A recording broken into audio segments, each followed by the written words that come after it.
Aku begitu senang sudah menyelesaikan semua tugasku kemarin. Jadi, Mama akan mengizinkanku pergi ke sekolah hari ini.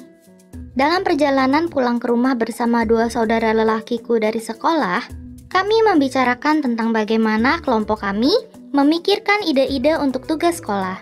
Saat kami tiba di rumah, kedua saudara lelakiku segera pergi bermain, dan aku masuk ke dapur untuk membantu Mama. "Dari mana saja kamu?" tanyanya segera setelah beliau melihatku. "Aku pergi ke sekolah, Ma. Mama bilang kalau aku menyelesaikan tugasku kemarin, aku boleh pergi ke sekolah." "Apa? Kamu kira tugas-tugas rumah akan selesai selamanya dalam sehari?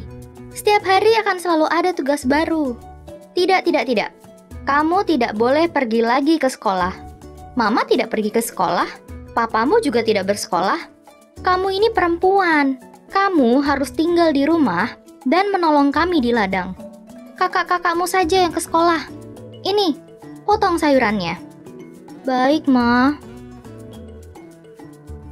Walaupun aku melakukan apa yang Mama katakan, aku tidak bisa berhenti menangis. Aku tidak mengerti kenapa kakak lelakiku boleh ke sekolah sedangkan aku tidak.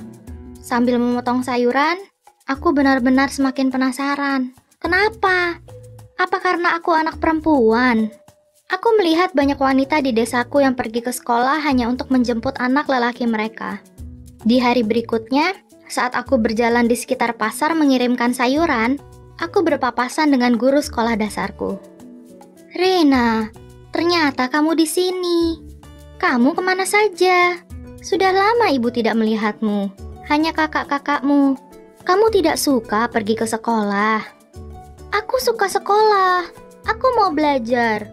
Tapi mamaku bilang aku tidak boleh ke sekolah lagi. Sekolah itu hanya untuk anak laki-laki. Aku harus membantu mama papa di rumah dan di ladang." "Rena, kamu anak yang cerdas. Sekolah itu terbuka untuk siapa saja, tidak hanya untuk kakak-kakakmu. Ibu pernah bicara dengan orang tuamu beberapa kali tentang hal ini. Kamu suka belajar. Kamu mau belajar?" Aku mengangguk. "Baiklah, ini yang akan kita lakukan, oke? Kamu bisa membaca buku-buku milik kakakmu saat kamu sempat dan saat kamu menjemput mereka ke sekolah. Ibu akan memberimu PR untuk dikerjakan. Ini PR pertamamu. Ibu baru saja pergi setelah menyalinnya. Ibu akan berbicara dengan seseorang dari asosiasi lokal setempat dan kita lihat apa yang bisa kita lakukan agar kamu bisa kembali ke sekolah, oke?" Aku mengangguk dengan penuh semangat dan mengambil lembar PR dan menyembunyikannya di bawah sayuran.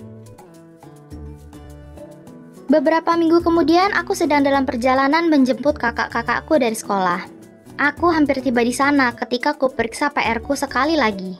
Kemudian, kulihat poster itu di dinding. Pada bagian atasnya, terdapat beberapa huruf. U, N, E, S, C, O.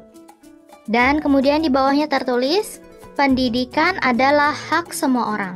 Semua orang. Dan di bawahnya terdapat gambar anak-anak lelaki dan perempuan.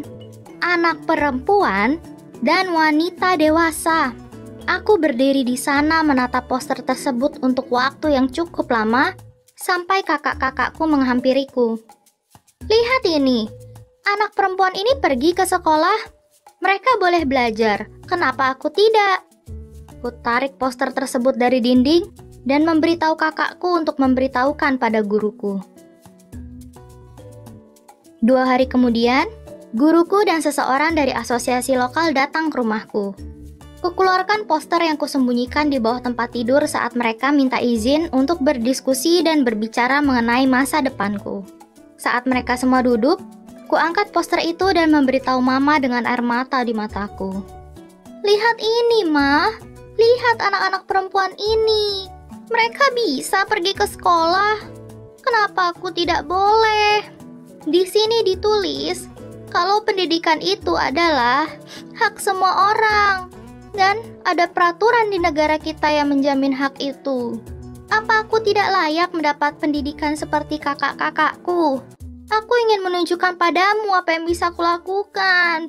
Bahwa aku bisa membantu keluarga kita, desa kita, dan masyarakat. Aku memang anak perempuan, tapi aku punya kesempatan yang sama seperti orang lain untuk pergi ke sekolah. Mamaku melihat poster dan kemudian melihat ke arah guruku. Guruku melihat perjuanganku agar bisa pergi ke sekolah. Perwakilan dari asosiasi lokal berkata, "Apakah Anda tahu bahwa pendidikan adalah hak setiap anak, remaja, dan dewasa di negara kita, dan hak itu dijamin oleh negara? Pendidikan tentunya akan membantu Rena dan seluruh keluarga Anda untuk bisa hidup dengan lebih baik dan memiliki masa depan yang lebih cerah. Melarangnya untuk bersekolah hanya karena ia anak perempuan, artinya Anda menutup jalannya menuju banyak kesempatan yang sebenarnya memberikan keuntungan baginya dan keluarga Anda melalui kekuatan pendidikan. Kami dapat membantu Rena mendapatkan pendidikan yang layak ia miliki. Kami bisa membantunya untuk mencapai potensi terbaik dirinya." Mama terdiam untuk beberapa saat. Kemudian ia berkata, "Tidak. Tidak. Bagaimana dengan rumah kita? Ladang kita? Papamu dan mama tidak pergi ke sekolah karena kami memiliki ladang untuk diurus. Siapa yang akan membantu kami nanti?" Tolak mamaku. "Aku bisa," kataku. "Aku bisa membantu mama di pagi hari sebelum berangkat dan setelah pulang sekolah. Aku janji, Ma." Mama melihatku, kemudian melihat guruku, kemudian melihat papa. Beliau ragu, tapi pada akhirnya hanya menghembuskan nafas dan berkata, "Oke, tapi kamu harus mengerjakan semua tugasmu." Setelah itu mama berdiri dan pergi. Papa menoleh ke arahku, tersenyum dan berkata, "Selama kamu bisa membantu kami, papa mama oke dengan keputusanmu." "Aku janji, Pa." Setelah hari itu, aku pergi ke sekolah setiap hari. Aku menjalaninya dengan sangat baik. Benar-benar baik sampai aku lulus dari sekolah dasar. Di desaku, tidak ada sekolah menengah. Jadi aku berusaha meyakinkan orang tuaku dan meminta izin agar diperbolehkan pergi ke sekolah di kota terdekat. Walaupun tidak mudah, aku begitu bersemangat dan bertekad untuk meraih suksesku dan menghadapi tantangan, hingga aku berjanji untuk mengejar pendidikan yang lebih tinggi. Aku hanya ingin membantu orang-orang sepertiku yang tidak memahami hak mereka untuk mendapatkan pendidikan, walaupun peraturan negara jelas-jelas menyatakan bahwa setiap anak wajib untuk pergi ke sekolah. Sekarang, aku seorang pengacara dan bekerja di daerahku untuk meyakinkan bahwa anak-anak dan juga orang dewasa memiliki pengetahuan dan jalur hukum untuk menyuarakan hak mereka akan pendidikan. Aku bekerja sama dengan UNESCO memakai kerangka hukum untuk membuka jalan bagi mereka dalam membawa perubahan di komunitasku dan komunitas-komunitas sekitar kami. Aku juga berkampanye untuk memastikan bahwa anak-anak memiliki akses ke pendidikan dasar dan menengah yang berkualitas. Dan tidak hanya anak-anak, tetapi juga aku melakukan kampanye untuk orang dewasa yang tidak mendapatkan pendidikan yang layak mereka dapatkan saat kecil dulu, agar dapat memiliki kesempatan yang setara untuk mendapatkan hak yang sama juga. Percaya atau tidak, bahkan mamaku mulai bersemangat untuk mengambil kelas baca tulis, sehingga beliau saat ini bisa membaca dan menulis. Tidaklah mudah untuk merubah pola pikir, tapi kesulitan itu sepadan, karena pendidikan mengubah kehidupan. Itu benar-benar mengubah hidupku.